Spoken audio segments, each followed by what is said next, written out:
Welcome to the banker lamp. Please enjoy the video.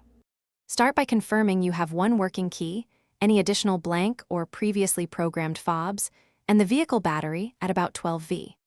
Up to 4 key fobs can be paired in a single programming session, so gather all remotes you want to program.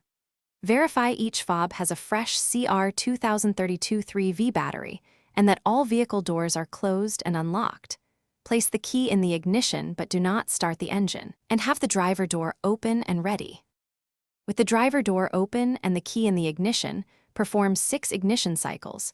Turn key from OFF to RUN on and back to OFF, repeating so the 6th position ends in RUN on.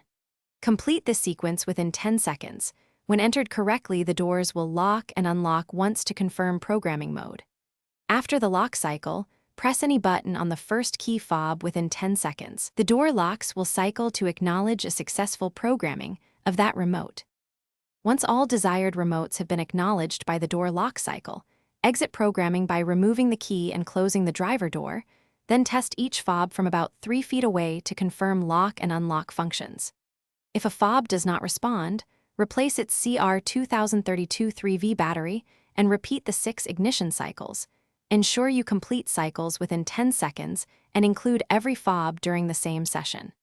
If repeated attempts fail, the vehicle may require dealer.